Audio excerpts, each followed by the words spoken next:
Hey guys, what's going on? Welcome back to the channel. If you're new here, hi, how are you? In today's video, we're going to be unboxing the EPSON F570 Pro sublimation printer. I ordered mine from Todd at Melco. His information is in the description. I ordered it on a Wednesday and I got it that Friday. They had like a warehouse in New Jersey. That's why I got to me so quickly, but I was totally not expecting it. It does come on a pallet, so I just want to make you guys aware of that. So this is in our garage, and there's not really a box for it because it literally just lifts right up. So as far as the unboxing, this is the best we could do. It came packaged very securely, which I love. So it's all taped up with styrofoam and everything. So let's just go ahead and get all this unboxed, unwrapped. So I'm just gonna go ahead and start putting everything in this bin so that it's easier. So right here we have the inks that are in the styrofoam container, and then you can see like the rolls of paper at the bottom of the pallet. So I'm just gonna go ahead and get all of this unwrapped. Don't forget any pieces, guys. This was definitely different than I expected it to come in. I've never had a package boxed like this. It's usually a box in a box. But hey, this worked out well. So if you're wondering why I chose the EPSON F570, there's a few reasons.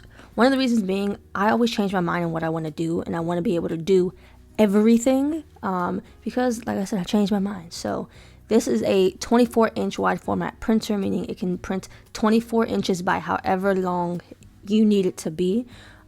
Also, after looking up a bunch of YouTube videos, this actually had like the best print quality that I could tell. Also, it can print on sheets and rolls, so it has a sheet tray for up to 50 sheets, and then you can run whatever roll, so you don't have to switch out sheets for rolls. If you have a bigger design and a smaller design, you can just leave them straight on the machine and just choose which paper you're using. So we're finally bringing it up. Definitely requires two people because it's so long. This is the reason why we built this cabinet. So if you didn't watch that video, it's the video right before this one where we put this gray cabinet together. So let's go ahead and see what's in the box. All right, so I want to go ahead and show you guys what came in that box, what I just took off of the pallet. So the instruction manual comes with it. You get a large 24-inch by 100-foot roll of transfer paper, and you get two 17 by 100 feet rolls of transfer paper. You get an extra case of ink, so extra set. So you don't need to use these right away. So you get these, which are, was it 140 mLs? Yeah, 140 mLs, which are pretty big size. And the ones in the plastic, these are the ones you're going to use first. So it's a full set. It's not like, you know, they be trying to give you the little half sets for normal printers. So you get a complete full set plus an extra one. It also comes with the maintenance kit, and you'll change this. It'll tell you when you need to actually change it. And then it comes with Epson Edge Print Pro,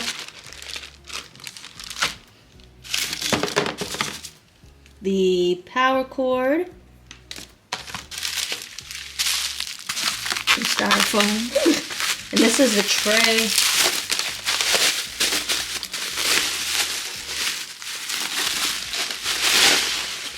And this is the paper feeder tray to when paper comes out. All right, so let's unpack it. Take all the tape off. And it's under the machine, so I had my husband help me pick this thing up so I can slide the paper from underneath. A few other features of this printer that I like are that I can use Wi-Fi to print, so that's definitely going to save me time. I can be downstairs and click print, and by the time I come upstairs, they're already done printing, so that was a perk.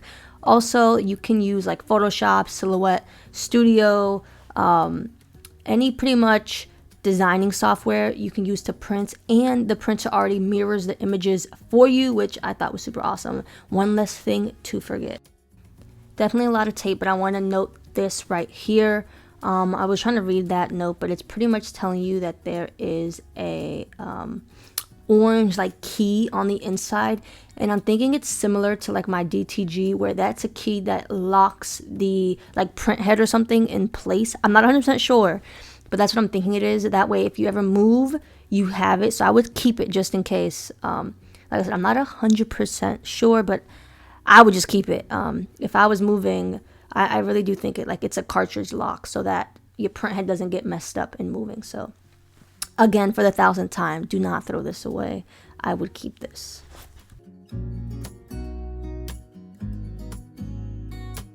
Now we're going to go ahead and close that cover, and then we're going to open the cover in the back and get the rest of that blue tape off. Right here, that is where you're going to put the actual like paper sheets, just like a normal printer. So take all that tape off of there.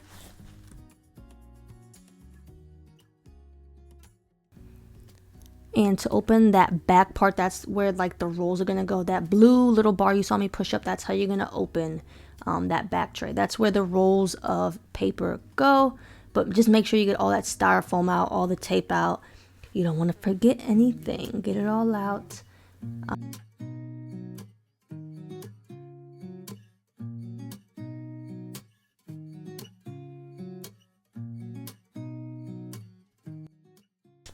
Now we're going to go ahead and install the inks. Like I said, you're going to use the ones in these clear bags, not the actual cartons. Flip the cover, and it says to lightly shake them. So just shake them lightly, and they each have their own spot where they go, and they only go in one way. So don't worry about messing it up, and do not squeeze these bottles because you're going to get ink everywhere. Do not squeeze them. So take them out, the wrap, take the top off, open the blue little cartridge thingy, and just place them in there.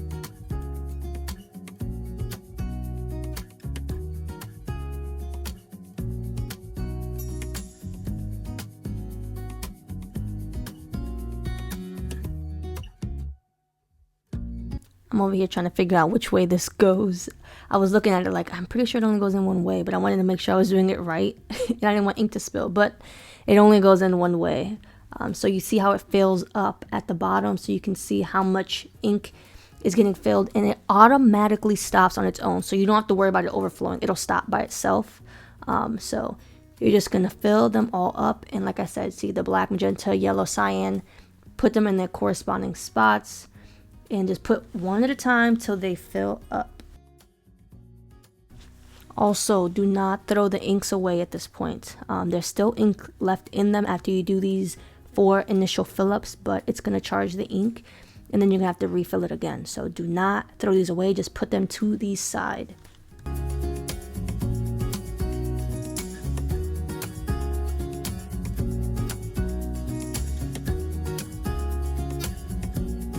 Now I'm going to go ahead and plug in the cord. This is the power cord, and you have to put it around like those little notches, I don't know, crevices, so that the cord doesn't get everywhere.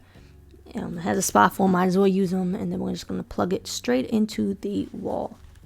So we're going to go ahead and flip up the screen and get it all turned on. It's going to walk you through the initial setup of like the date, the time, and language that you would prefer to use on your machine. So we're gonna go get that set up, and then we'll go to the next process.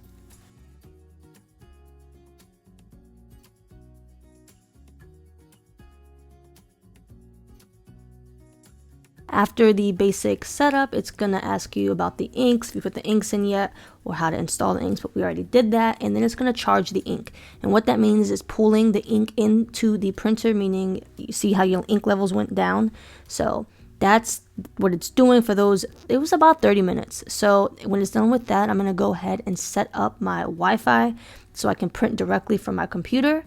So I'm gonna go ahead and find my Wi-Fi in the machine, and then I'm gonna put my password in. All right, now it's time to refill those inks. That's why I told you not to throw these away, and if you did, you better go back to the trash can and find the inks. So same process, you're just gonna fill them back up. They don't fill all the way up, which is fine. It even said like somewhere that they should be like 75% full at all times, and not 75% full.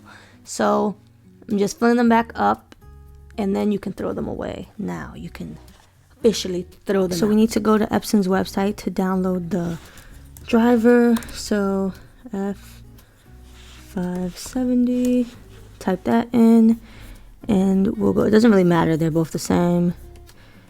And you're going to click support, and it's gonna detect your computer. You're gonna click the drivers from where you're gonna click download for all of them. So before you use the printer, you make sure you do that. So now we got to go ahead and take the roll contraption out of the machine. This is like I forgot the name of it, but a pole that goes into it's a roll holder, whatever. So you take the clear side off. The printer will walk you through it, but clear side goes off, and then you're gonna put the roll in or on the pole, just like this, and make sure that the black piece goes all the way in. It needs to be flush, so that's why I'm pushing down on it. And then the clear part, that long piece, goes inside of the roll. Just mentioning that, inside the roll. Now I'm gonna go ahead and get it into the printer. So you literally just like place it right in. It's pretty simple. It just goes right into place. Ready, set, plop. Does it. Now you have to roll the paper into the printer, and it's gonna beep once you got the paper in, once it detects the paper. I did learn that the paper has to be cut straight, and that like tear on the side that you saw, it can't be there. So just letting you know. Then when you're done, you're gonna just close the lid. The printer will then like take paper out, bring it in, take it out, bring it in, and then it's gonna go ahead and just cut the paper. So this does have an auto cutter too, which I forgot to mention, which is what I love as well. It won't normally fall like this, I'm just letting you know. It just usually sits there, but I think it's just for this step. And here are our first prints. I think they're super cute, and I'm so excited to show you the tumblers that I'm going to be making with this. So I'm going to go ahead and print them, and like I said, I never made a tumbler in my life, so we'll see how it goes. I'll show you the finished results of the tumbler at the end of this video. That's another perk I really liked, is that I can print more than one design at a time. So I can literally print like an unlimited amount of designs at a time. So I could push print before I go to sleep, and by the time I wake up, if I had 100, it'll be printed. I just like the versatility of being able to do anything, no matter the size. That way I don't have to use tape and tape a bunch of sheets together. This is just easier for me. But guys, look at these tumblers I made. I've never made tumblers before, so like these are my first tumblers. So obviously there's a few little imperfections caused by me, but the details, the print quality, this is why I bought this printer. We also will be selling blank sublimation tumblers, these 20-ounce tumblers, on ajblanks.com if you're interested. But again, guys, the quality, look at the details. Thanks so much for watching, guys. Bye.